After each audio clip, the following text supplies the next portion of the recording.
Now that the Tributary has had its official modeling photographs done, let's get rid of all this stuff and I'll give you a walk around tour of the bike. Let's start head to toe. On the fork, you've got a rack mount down here. You've got the typical cage mounts on the front fork. There's some mounts behind here that I still have no idea what they're for. If you have any ideas watching, please leave it in the comments. I'm going to reach out to Salsa, and in my next video, hopefully we'll have an answer for you. I forgot to point out that there are also fender mounts on the front fork, but there is no routing for a dynamo hub like there is on the latest version of the Cutthroat. Up top in the cockpit area, you can see that the cable management runs down in through the head tube, except for the one dropper post cable. You see the lever tucked away under here. The display unit is Bosch's Truvia 100. And down here is the main controls. A lot of people will be upset that these controls are right where you'd want to place a top tube bag, but Bosch does make a little handheld remote that'll sit right here and is thumb operated, and it'll do all the same things that this controller does.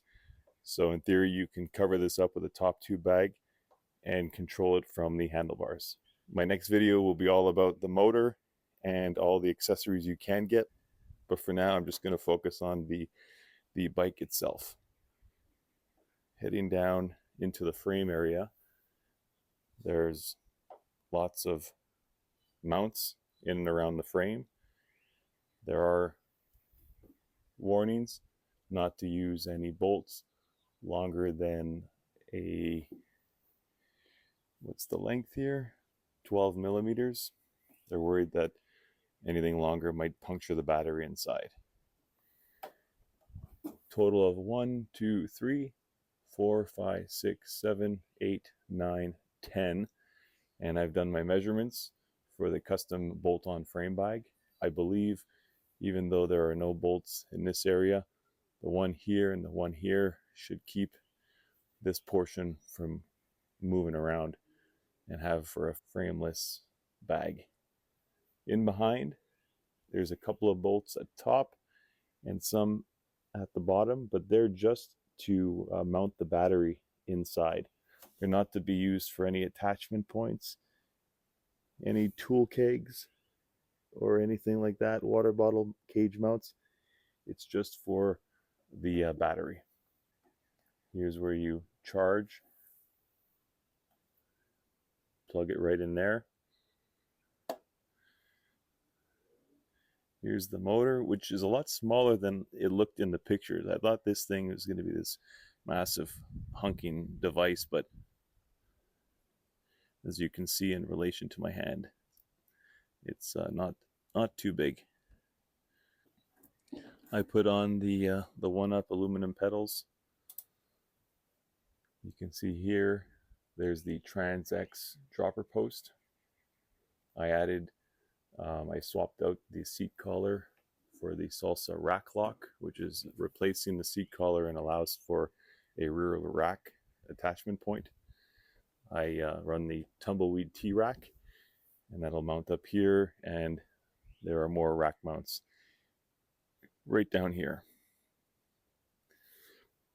This thing here is a magnet device, a speed sensor, and it goes over top of the valve. It's not sitting as nicely as I would have liked because I swapped out the tubeless. These little tabs are supposed to kind of hug the rim. It should be seated a lot closer to the rim. There shouldn't be this gap in behind, but because of the tubeless valves being beefier, it's not fitting as snug to the rim. However, with the mounting bolt here, it's not going to move. There's no shift in it, so not the biggest issue, but just a heads up, if you switch to tubeless, you will run into that issue. You can see here the gap, whereas the magnet should be sitting right up against the rim, and these tabs should cradle either side of the rim. I'm thinking inside here, where the motor is, might be the mating surface of this magnet, and as it passes by the motor area, that's where they're recording the rotations for speed. It says Bosch e-powered down here. It's a nice teal color, and the accents for Salsa are in orange. Up here, Tributary in orange. Nice contrast. My frame's a large, 5'10" to 6'1", and we'll touch quickly on the controller. I'll put a separate video out detailing the Bosch system and accessories that are possible. There's lights that you can mount that once you drop the battery, there are ports to plug into. You can control the lights from here. We'll get into that in detail in the next video, so please like, subscribe, stay tuned for that. Now I'll quickly demo the controls for you. Right here is the main control unit. There's a top button. You press once, turns the unit on. Those are the battery lights cycling through. It's showing all 5 bars, full battery. Each bar represents 20% of battery power times 5, 100. If any of the bars are white, that symbolizes a half charge, so 10%. You do the math as you count through blue plus white. You can gauge how much battery you have left. It'll also tell you up here, and this doesn't turn on when you turn on the unit. You have to tap or start moving your bike for the display to come on. The display will come on and show you the battery percentage, 92%. And down here will display what mode you're in. We haven't turned on any modes, power modes. To do that, it's the bottom button. Press it once, turns green, eco mode, quickly flash from range to eco mode down there, and it shows 1 bar highlighted. That's the eco mode. One up from eco mode is touring mode. 1 click turns it blue to tour, and it's the 2nd bar. Go back down, 1 click goes from blue to purple, sport mode, and it's the 3rd bar. And it's always telling you the range, how much range you have on that specific mode. So in sport mode with 92% battery, I can go for 44 kilometers. Apologize to my American friends, I switched it to the metric system already. 1 more click, red, turbo mode, and we're at the top bar highlighted. And in turbo mode, I have 38 kilometers. To cycle down, it's a long press instead of just a quick press. Back down to purple, sport, another long press, back down to blue, touring mode. In touring mode, 71 kilometers, and 1 last long press, green, eco mode, and in eco mode, the range is saying 90 kilometers. And 1 final long press will shut the power mode off. I hope you enjoyed that quick walk around of the Salsa Tributary. I'll have lots more videos to come, but if you have any questions about the bike that you think I can answer, please leave them in the comments or send me an email. My next video will be all about getting this bike geared up.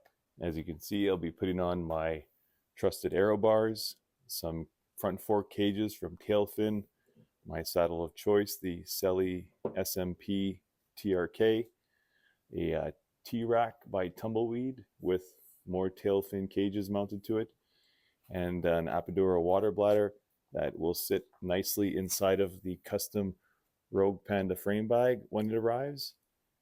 And I got some nano panniers there, but most of my bags are all Sea to Summit Big River dry bags that I just strapped to the bike. And yeah, I just can't wait to get this bike kitted out and get out there bike packing or e-bike packing. Just want to share what I'm going to learn about this bike and the challenges that I'll have on extended trips with battery life and the possibility or benefit of adding an extended a supplementary battery, all the extra add-ons I intend to do with the little mini remote on the handlebars. I'm going to look into adding some lights that will wire directly into the motor front and rear that apparently I'll be able to control from my cockpit controller here, which is very cool. So please like and subscribe, and stay tuned to the next video that I'll be putting out pretty shortly.